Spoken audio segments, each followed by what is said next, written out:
All right, so we're going through Exodus chapter 20. We have just finished, you shall not bear false witness against your neighbor. That's verse 16, the 8th commandment, as we number them. Verse 17, you shall not covet your neighbor's house. Okay, so let me put this out for a second. Verse 17, you shall not covet your neighbor's house.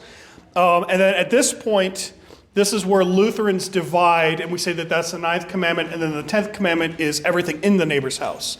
So you shall not covet your neighbor's house, you shall not covet your neighbor's wife, or his manservant, or male servant, or his female servant, or his ox, or his donkey, or anything that belongs to your neighbor.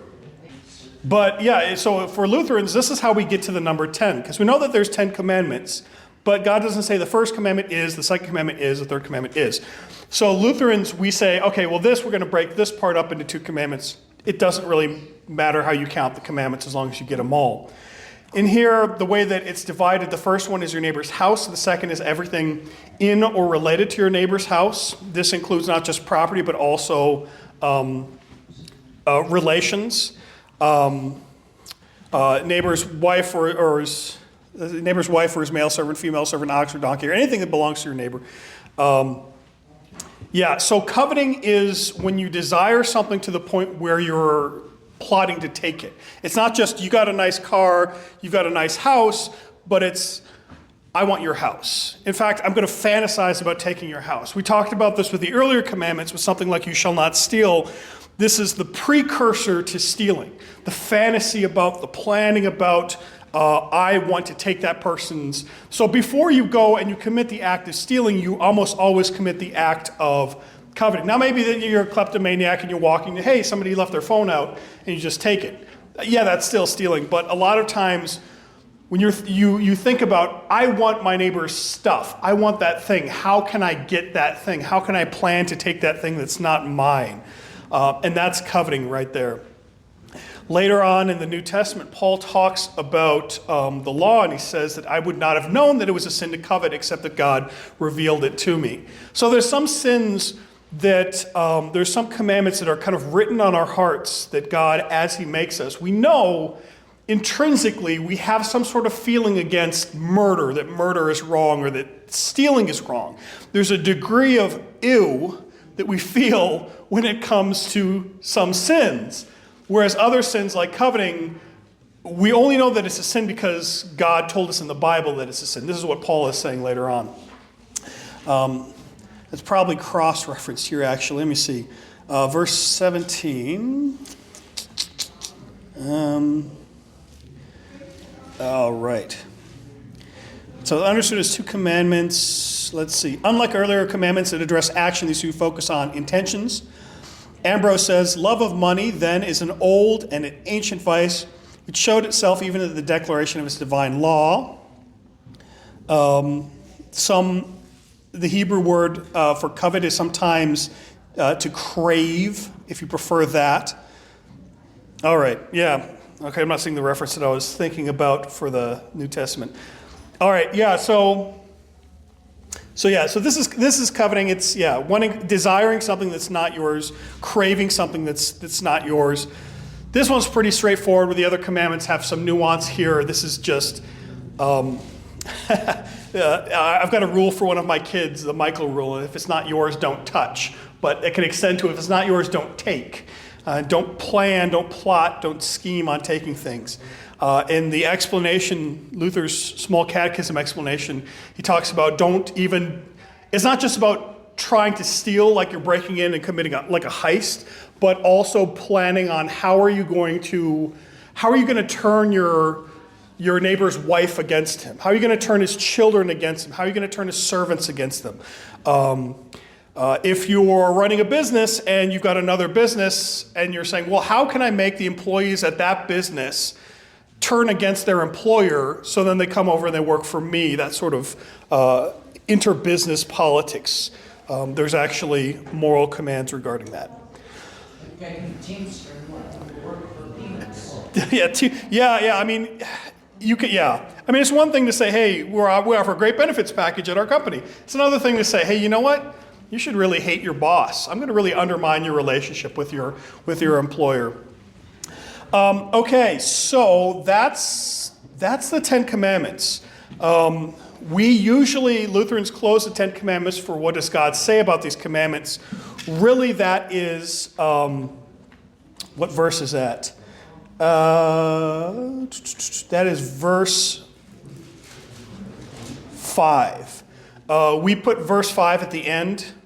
You shall not bow down to anything or serve them, for I, Lord your God, am a jealous God, visiting the iniquity of the fathers of the children to the third and fourth generations of those who hate me, but showing steadfast love to thousands of generations of those who love me and keep my commandments. Lutherans like to put that at the end. We call it, what does God say about these commandments? It isn't at the actual end in verse number, but it is what he says about these commandments. All right, so God gives all these commandments to Moses. Well, actually, before I go, real quick, any questions, comments, concerns about any of the 10 commandments that we've gone over? My only comment Yes. on the one you just looked at was, it's not only the plotting, but the actual act of trying to get those things. Yes. Isn't it just oriented, you're less likely to see what you have and the blessing you've been given? Right. The whole focus is what someone else has. Yes, there is. So the inverse of every commandment. Don't do the bad thing, but instead do a good thing. So you shall not steal. The opposite of that is you should help your neighbor take care of his belongings. You shall not covet. The opposite of that is, yes, help your neighbor keep his belongings, but also be grateful for what you have. So when you're coveting other people's stuff, you're not being grateful for what God has given you. You're not valuing your own house or wife or things that you have. You're saying, I don't want this, I want that. Yes, sir. I think the wanting itself is a sin, right? So you drive a nicer car than I drive. Wanting your car, even if I'm not plotting to get your car, is itself a sin because it's saying God is unjust. He is giving you what I want instead of giving me what I want. Yeah, I deserve. Yeah. Wanting itself. And like all sin, it harms us. Yes, Right? absolutely. The reason God wants to do it is not because he doesn't like sin, but because sin is bad for us. It is bad for you, yeah. And as you said, when I want things that aren't mine, I just become ungrateful for that which I do have. Sure. And I don't recognize God's grace and mercy in giving me what I have. Instead, I want what I have. Yeah. I don't want this. And we haven't gotten to this point yet. When the Israelites get manna in the desert and say, we loathe this miserable food. God is giving you this blessing, and you're saying, I want the meat pots in Egypt. Yeah. And now there is a way. There is a way to desire things without it necessarily being sinful. So, for example, say you desire better health. Or whatever. And you pray to God and you ask for. So there's a difference between asking God for a thing, saying, God, please give me health, please. My car is a junker, or I would love, The difference between saying, I want good health, I would like to have better health, Yeah. I want to have a nicer car, versus saying, I want my neighbor's car. yeah, he's got a good car, why don't Yes. I? Right? Like, that person's healthy, how come I'm not? Right. And that's the Yeah, that's a good distinction. I like that. It's not, I want better health, it's I want your health. Right. I want your car. All right, so Moses on the mountain gets these 10 commandments. Verse 18. Now when all the people saw the thunder and the flashes of lightning and the sound of the trumpet and the mountain smoking, the people were afraid and trembled. They stood far off and said to Moses, you speak to us and we will listen, but do not let God speak to us lest we die. This is one of the smartest things the Israelites ever say, especially in contrast to everything else that they say. Moses said to the people, do not fear, for God has come to test you, that the fear of him may be before you, that you may not sin. The people stood far off while Moses drew near to the thick darkness where God was. Is it Elijah? It's not Elijah. It might be Ezekiel. Who's a prophet who... No, I think it is Elijah. He goes off and he hides in the, I think it might be Elijah. He goes and he hides in the mountains, and then there's a thunder and there's a fire on the mountains, and there's a great wind on the mountains, but God is not in the fire, and God is not in the earthquake, and God is not in the wind, but he's in the gentle, the whisper. Right. And this is one of the verses that contrasts to that, because God is here in the fire and the lightning and the trumpet and all of this loud cacophony right here. But God is also in the whisper, in the gospel as well here. Now, the Israelites are being tested by God. I've said this before, but I like to say it because it makes me sound smart, I think. Testing and tempting is often the same word in Greek. What's the difference? Because God tempts no one. We hear this in the Bible. But God does test people. What is the difference between being tempted and being tested? Do you know? With a temptation, the expectation is that you will fail. The goal is to get you to fail. Satan tempted Adam and Eve because he wanted them to fail. With a test, the expectation is you will pass. You've taken your classes. You've been given the information you need. Now it is time for you to prove that you have what you need. And this is God's way of giving you the confidence. You were being tested. You pass the test. You say, oh, God is taking care of me. God did prepare me for this. God did tell me what I needed to know. I passed the test. I have greater confidence as a result of a test. Versus a temptation where the goal is, I want to trick you into sinning. So God is not tempting the Israelites here, but he is testing them. He is making them more, well, if they obey him, he's making them more confident. God is testing you that you may fear him. The fear of him may be before you, that you may not sin. I brought this one up as well before. C.S. Lewis talks about God Aslan, as a lion, and one of the girls, I don't know, the younger girl, Lucy, I think, is the younger. I think Lucy, she is talking to Mr. Beaver, and they're talking about Aslan, and Aslan is a lion. This comes out, and she says, well, I thought Aslan was a human. He's a lion. Is he safe? And Mr. Beaver says, no, of course not. He's a lion. He's not safe, but he's good.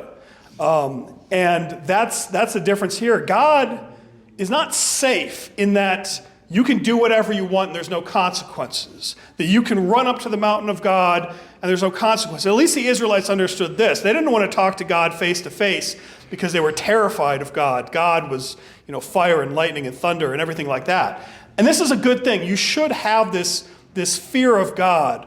But at the same time, the intermediary, Moses, protects the people from God. He is the one that stands between the people and the wrath of God. Now later on, of course, with Christ, we have that perfect intermediary because Moses didn't die for the sins of the people. Moses ended up dying for his own sin, actually. But Jesus dies for the sins of the people and makes it so we can approach God without that fear of judgment. But at this point, Moses is standing between the people and God. And rightly so, they fear God's wrath, and they should fear God's wrath. This is how. This is one of the greater motivations to be obedient here, because the wages of sin is death. This is a fact.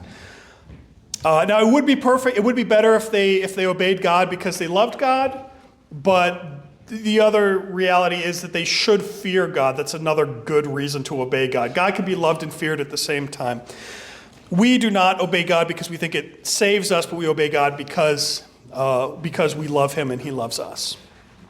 All right, here after this point, it's going to get into some technical stuff about altars, slaves. So there's going to be the 10 Commandments, and then there's a bunch of other commandments after that.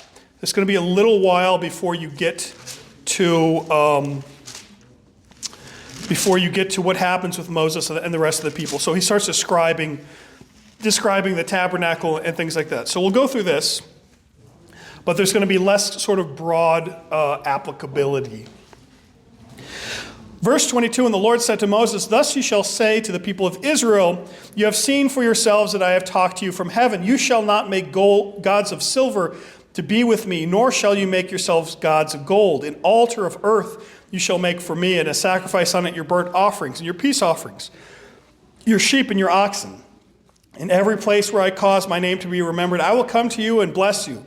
And if you make an altar of stone, you shall not build it out of hewn stones, and you shall wield your tool on it. You profane it. You shall not go up by my steps to my altar, that your nakedness be not exposed to it. All right, so God is giving a bunch of specific rules about altars. He's going to later on start giving more specific rules about worship spaces like the tabernacle. Much later on, you've got the temple. That's King Solomon. But at this point, you're going to get the tabernacle, where it's going to kind of be a moving. It's a temple of God, but it moves around where God's people are, which is what we have in Christ. We have the temple moves around with us wherever we are is Christ. Yes, ma'am. That's related to the day, too, that these churches that take the altars out. Yeah, so a lot of the church design that we have is based on a lot of stuff here. The Old Testament tabernacle, temple, and altars. God doesn't specifically say that we necessarily have to have these specific lampstands and bowls and things like that in churches, but we're reflecting what we see in Scripture. For us, do we need, yeah, well, that's the question. What would you use an altar for? What is the purpose of an altar? Do you know? Sacrifice. Do we still sacrifice to God? Not in the same way, but we do. We don't sacrifice goats and stuff like that, but our sacrifice is a contrite heart, a broken spirit. Our sacrifice would be things like our prayer, our praise, when we're singing, our offering. So this is when I receive the offering, I go and I face, in this sense, it is an altar. There's some people who fight, is this an altar or is this a table? It's both. It's a table of the Lord, right. So this is where we go when we eat the Lord's Supper. So it's a table because we eat from it. It's also an altar because this is where we bring forward our offerings. And this is why we have it at the front of the church. There are a lot of congregations that they want to remove this and say, well, this is kind of Old Testament-y type stuff. We don't need an altar anymore. Well, when we stop offering things to God and we stop giving prayers to God, then we can remove it for the time being. I think it makes sense to continue to have it. Now, this is in the chaplaincy, we had this problem a lot, is there's not a lot of altars. So we would build just a bunch of boxes or the front of a Humvee or something like that. And this is where we would have a worship service. It's a centerpiece. An altar is a centerpiece. It's not off in the corner, but it's a useful thing to direct our focus. You can absolutely meet together in a church that doesn't have an altar, but it does serve a function that is useful for people. It's not a sin for your church not to have an altar, but it is a benefit if you use it properly to have an altar/table. And there's a bunch of arguments over whether the altar should be a freestanding altar or should be up against the wall. And there's reasons behind the arguments. I think that I'm right in having a freestanding altar. It is not the most ancient configuration. The more ancient configuration is up against the wall. The problem is when I'm consecrating the elements, when I'm doing the Lord's Supper, if it's up against the wall, I have to stand on this side, and I'm facing away from you guys. And historically, the problem is people couldn't hear what was happening in the consecration of the Lord's Supper. It was in Latin too, so if you didn't speak Latin, I'm sorry, you're out of luck. So the best that they could hear, without amplification, when I'm facing away from you and I'm speaking another language, when I'm saying hoc est corpus meum, they hear hocus pocus. That's where the phrase comes from. Hocus pocus, then there's some bells, then all of a sudden I've got this magical bread and wine. And that's all that they understood. So I think that it's better for me to face you and to speak in a language that you understand with a microphone so you can all hear what's going on. And when Jesus says, take, eat, given for you, I'm facing you because I'm repeating Jesus' words to you. I don't need to face him and say, take, eat, take and drink. I'm not telling Jesus this. So this is my argument for why I have this. There's a reason behind this. Now, if somebody's not wrong if they have an altar up against the wall, there's a reason why we do things the way we do things. There's a reason why they do things the way they do things. And I just happen to be right. At least I'd like to think so. I'm open to correction, of course. All right, so let's see. I guess, again, he reiterates in the section, God reiterates, you've heard my voice from heaven. You know that I'm real. It would be really dumb of you to go and make a silver or a gold object and start worshiping that as though that was God. Because the silver and the gold has never talked to you. Like if you're going to make a golden calf, for example, it would be really dumb of you to do such a thing since you have just literally heard the voice of God. Now, the Israelites didn't want to speak to God directly because they didn't want to die. But they heard his voice. So they know God exists. They know God is up there on the mountain. It would be really dumb of them to then go and make a silver or gold idol to worship it. That'll come into play like chapters later. So this is what God says. Let's get into Exodus 21. These next sections, some of them are, it might seem a little bit more dry. They've got specific application. but it's not going to be, the narrative is basically paused here. The narrative pauses, and then this is instruction in this section. But since we're going all the way through Genesis and Exodus, let's go through it anyway. Chapter 21, laws about slaves. This is not controversial at all. Now these are the rules that you shall set before them. So God is telling these rules to Moses. When you buy a Hebrew slave, he shall serve 6 years, and in the 7th he shall go free for nothing.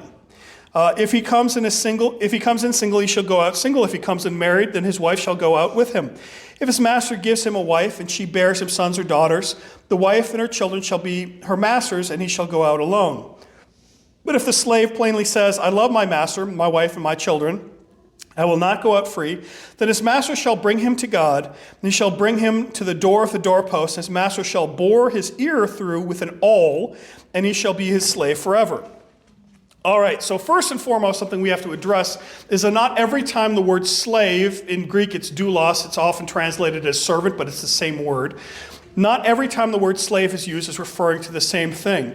There's different reasons why people would be slaves, and there's different configurations of what it means to be a slave. So in the New Testament, in the kind of Greek system of being a slave, a lot of times a slave would be somebody who, they didn't have inheritance, but they were taken care of the family. They were a part of the family, as opposed to somebody who's a hired hand who shows up, works for the day, and then goes home. They're not a part of the family. They're not related to the family. A slave would more be somebody who's almost an extended part of the family. It seems like a downgrade, but often the slaves in the New Testament were more educated and better taken care of than even the children were. Because the children of a rich person, they would go out and do whatever, party or do whatever they want, but the slave, he has to take care of the finances, and he has to take care of the household, and he was in charge of a lot of these things.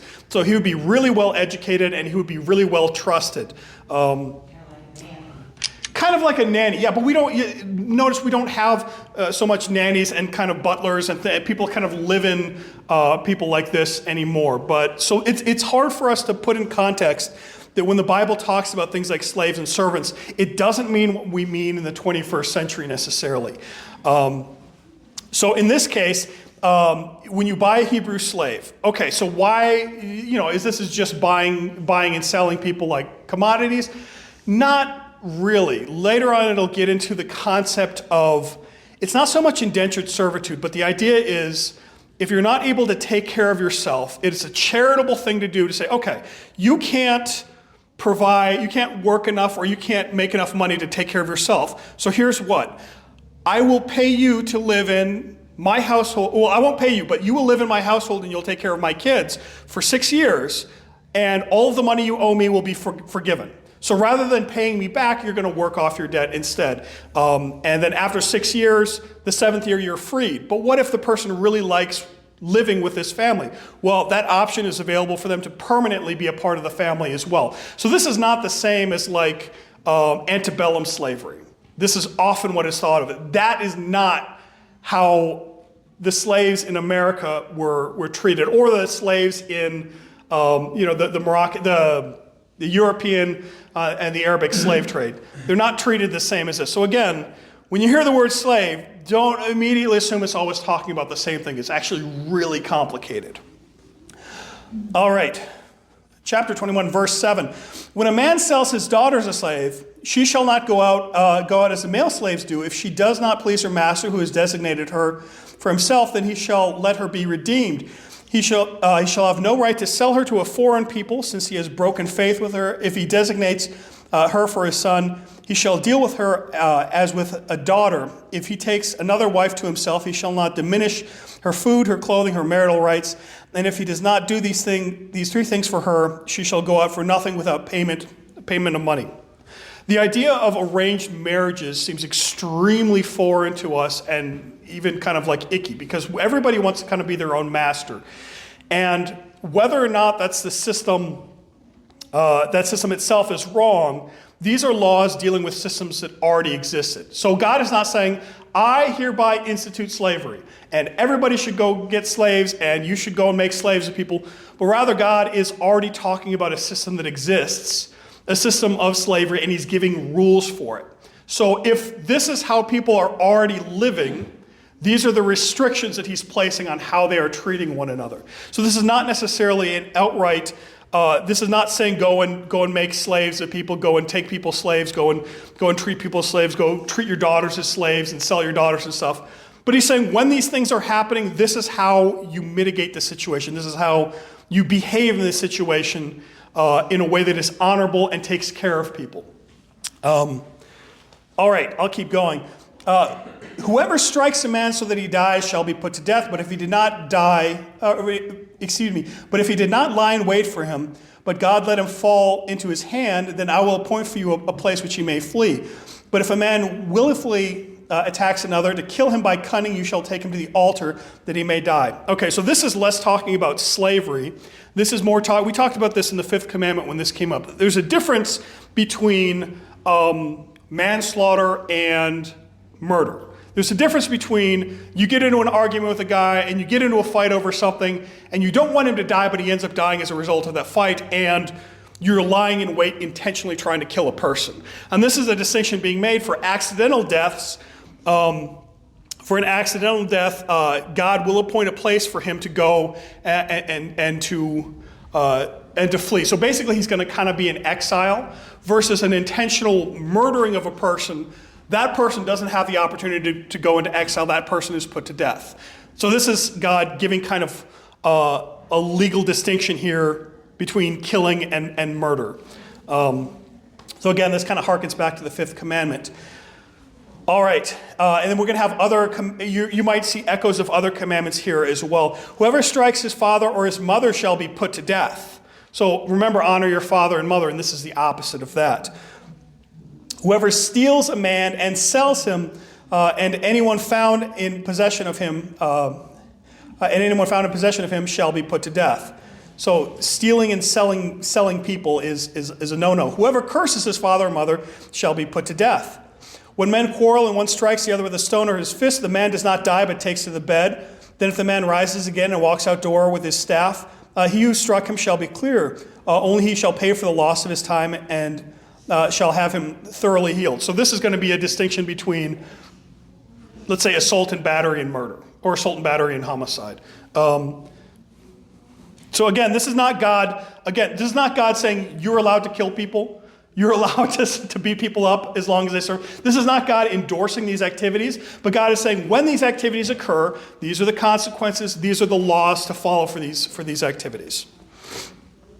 Verse 20, when a man strikes his slave, male or female, with a rod and the slave dies under his hand, he shall be avenged. But if the slave survives a day or two, he shall not be avenged, for the slave is his money. This is difficult, but again, it's difficult to understand. I'll basically leave it at that. If the slave survives, so this is a difference between, again, the distinction between outright murdering a person on purpose and hurting a person very badly. And this is kind of distinguishing the variation of the severity of a crime here. Okay, verse 22, this is one that actually comes up in abortion arguments. When men strive together and hit a pregnant woman so her children come out, but there is no harm, then the one who hit her shall be fined as the woman's husband shall impose on him, but he shall pay as the judge determined. But if there is harm, then you shall pay, life for life, eye for eye, tooth for tooth, hand for hand, foot for foot, burn for burn, wound for wound, stripe for stripe. Now, you've heard an eye for an eye and a tooth for a tooth. You've heard this before. This is referenced later on in the New Testament. You'll notice, what was that? It's payback. Well, that's how they were using it. You hit me, I hit you.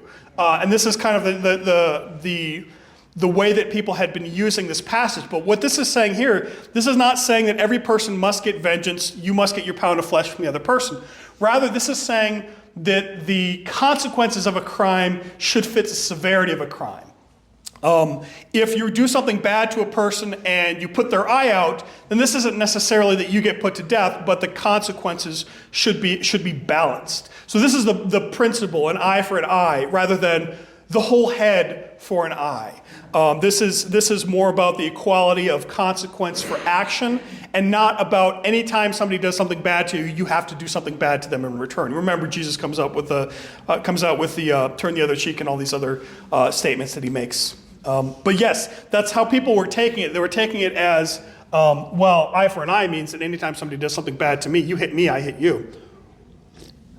And that's that's again not the point. This is taught. This is prescriptive for the consequences. This is not saying go out and take somebody's eye out. This is saying if this happens, this is how you deal with it. Again, this whole section can be better understood as God explaining, like, this is how you resolve the bad situation you shouldn't have been in the first place. Yeah. All right, when an ox gores a man or a woman to death, the ox shall be stoned, and his flesh shall not be eaten, but the owner of the ox shall not be liable. But if an ox has been accustomed to gore in the past, and his owner has been warned but has not kept it in, and it kills a man or a woman, the ox shall be stoned, and his owner shall also be put to death. If a ransom is imposed on him, he shall give for the redemption of the life whatever is imposed on him. If it gores a man's son or daughter, he shall be dealt with according to the same rule. If the ox gores a slave, male or female, the owner shall give to that master 30 shekels of silver, and the ox shall be stoned. 30 shekels of silver is going to be very important later on. This is the price of a slave. You're going to notice that 30 pieces of silver is exactly what was paid, not just to Jesus, but I believe, is it Elijah or Ezekiel? It's one of the prophets. They get 30 pieces of silver for a field or something like that. It's the price of a slave. It's not enough is the problem. It's not a huge amount. So this is talking about the consequences of, let's say you've got a dog that bites everybody who ever comes to your house. If your dog bites somebody, then, bring the dog in. To tie your dog up. But if you're not taking care of your animals and people who come over are constantly getting bit, you are responsible for what your animals are doing. If there's a habit, if there's a pattern of violence. So you can't say, well, I didn't kill him. My ox killed him. Yeah, my ox kills everybody that I set him loose on, but that's the ox's fault, not mine. This is a way of saying, no, you're murdering by extension. You're using your animals to harm other people. All right, let's keep going. Verse 33, when a man opens a pit or when a man digs a pit and does not cover it and an ox or a donkey falls into it, the owner of the pit shall make restoration. He shall give his money to the owner, and the dead beast shall be his. When one man's ox butts another so that it dies, they shall sell the live ox and share its price, and the dead beast they shall also share. Or if it is known that the ox has been accustomed to gore in the past, the owner has not kept it, again like the last time, he shall repay ox for ox, and the dead beast shall be his. Okay, so in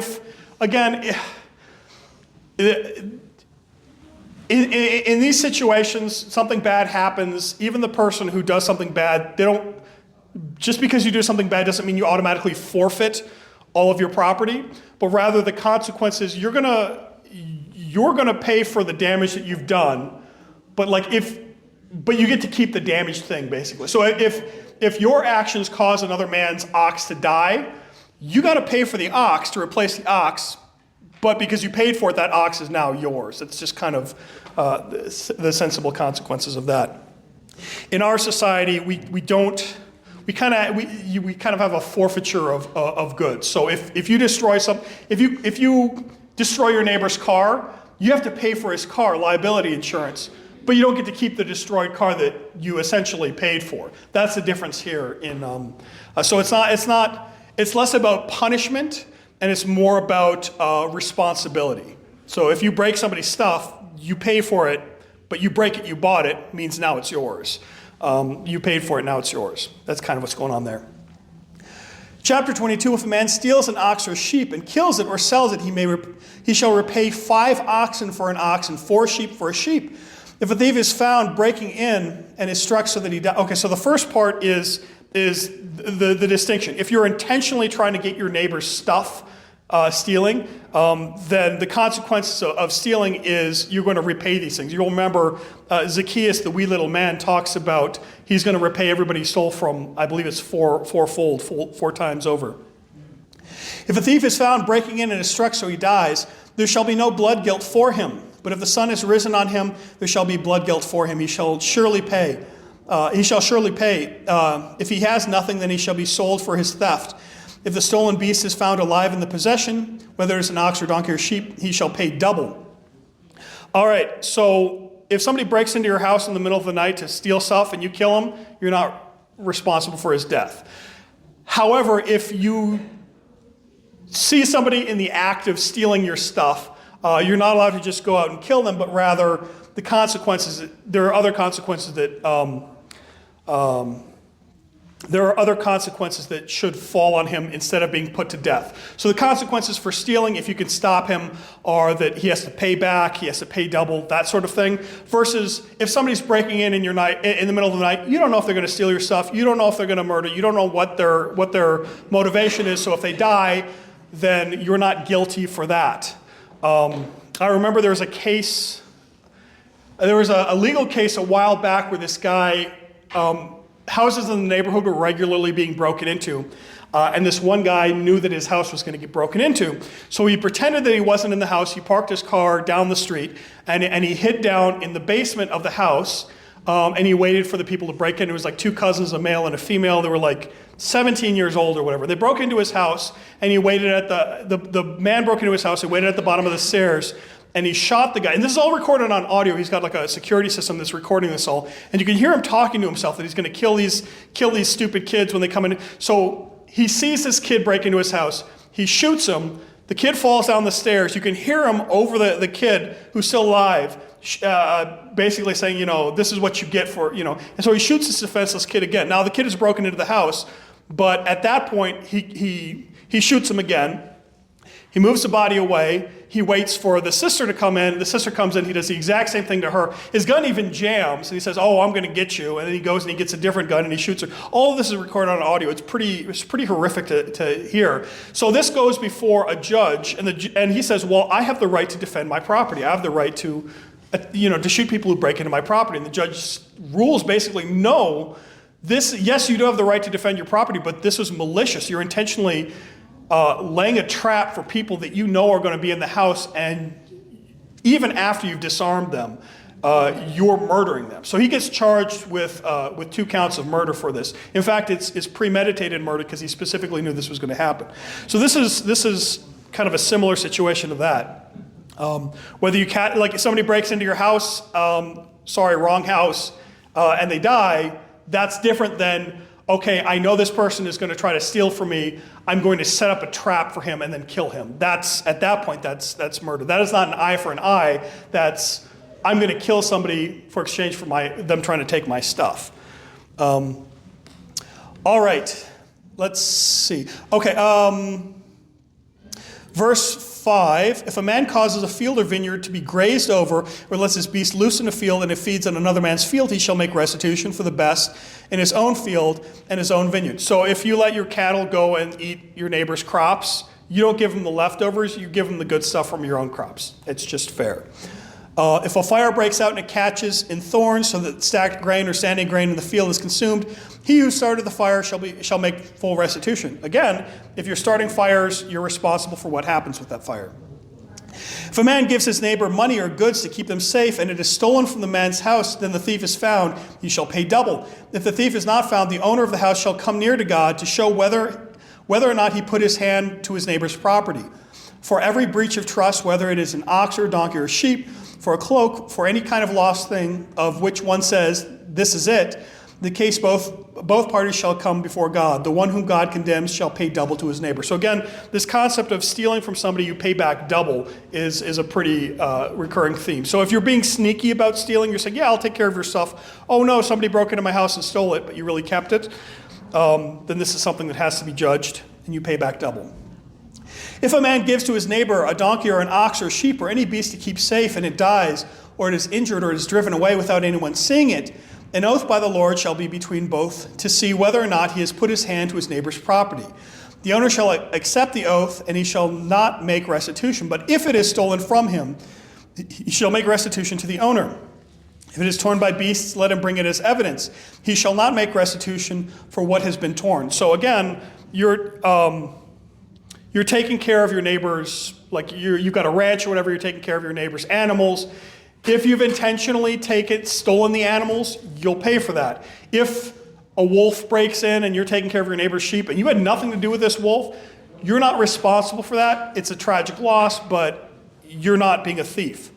You're probably going to see some repeated principles here. If a man borrows anything from his neighbor and it is injured or dies, and the owner not being with it, he shall make full restitution. If the owner was with it, he shall not make restitution, for if it was hired, it came for its hiring fee. So this is, you take care of the things that are given to you to use. Laws about social justice. If a man seduces a virgin who is not betrothed and lies with her, he shall give her the bride price and make her his wife. If a father utterly refuses to give to him, he shall pay money equal to the bride price for virgins. So this is often misconstrued. This is talking about selling women into slavery, or this is talking about sexual assault. That is not what the verse here is saying, but rather this is basically if you have a man and a woman engaging with each other out of wedlock, then now you have a responsibility. Now you have a responsibility to take them as your wife. You don't get to just kind of sleep around with people, because now you're causing consequence. Now that they've got children to take care of and they don't have a husband. Right, yeah, a shotgun wedding. This is, God's in favor of shotgun weddings. This is not God saying go and do this thing, but God is saying if this thing happens, here's how you rectify it. If you are behaving immorally, man and woman are behaving immorally, then it is a responsibility of the man to make it right. And again, say, well, what if they don't love each other? Well, then they shouldn't have been together. This is kind of a mutual sort of agreement. You shall not permit a sorceress to live. Okay, that one's just kind of there all on its own. And this is sorcery is when somebody a miracle is when somebody does something by the power of God. Sorcery is when somebody does something by the power of the devil. This is why the Pharisees would accuse Jesus of sorcery later on, and that's blasphemous. Whoever lies with an animal shall be put to death. That's pretty straightforward. God made man and woman for each other, not any other options. Whoever sacrifices to any god other than the Lord alone shall be devoted to destruction. So again, this is a command against idolatry. You shall not wrong a sojourner or oppress him, for you are sojourners in the land of Egypt. You shall not mistreat any widow or fatherless child. If you do mistreat them, and they cry out to me, I will surely hear their cry, and my wrath will burn, and I will kill you with the sword, and your wives shall become widows, and your children fatherless. A sojourner is not somebody who just wanders into another country. A sojourner is somebody who specifically and legally goes into a country and lives according to the laws of the country. It's a guest in your house. It's somebody that you're happy to have in your house. So if you've got a foreign, like you think about like a diplomat, like a foreign diplomat makes an official visit to the country, he's a sojourner to that country. A sojourner usually lives there for a while, not just for a visit. But you're not supposed to treat, just because somebody's from a different country, you're not supposed to treat them badly, is basically. Just because they're not the same country as you, the same ancestry as you don't get to treat them badly. I'll try to finish the chapter. If you lend money to any of my people whom is poor, you shall not be like a moneylender to him. You shall not extract interest from him. If ever you take your neighbor's cloak and pledge, you shall return it to him before the sun goes down. For it is his only covering and his cloak for his body. Where else shall he sleep? And if he cries to me, I will hear. I am compassionate. So this is one of the places in the Bible where it actually talks about charging interest to being a bad thing. It's called usury later on. So when you lend something to somebody, it should be an opportunity for you to be charitable, not for you to make money off of the transaction. I'll let you borrow my truck to go and pick up a sofa or something like that. I don't expect you to pay me an interest for the truck just because, we're family in Christ. Yeah, that would be nice to do, yeah. But it's, if somebody's really hard up and you lend them something to help take care of them, you don't expect them you're not doing it to make a profit off of them. So the idea of lending is supposed to be a way for you to show God's love, because ultimately God is going to take care of you. And if you expect money for everything, then you're not trusting God to do this. All right, you shall not revile God nor curse a ruler of your people. That's pretty straightforward. You shall not delay to offer the fullness of your harvest from the outflow of your presses. Your harvest, the first one of your sons you shall give to me. You shall do the same with your oxen, with your sheep. 7 days it shall be with its mother. The 8th day you shall give it to me. You shall be consecrated to me. That means made holy, marked. Therefore you shall not eat any flesh that is torn by beasts in the field. You shall throw it to the dogs. So at this point, God is basically telling the people that you're going to behave differently. You're going to I'm making you a special people, you're going to act like a special people. So with that, I would like to close with the doxology.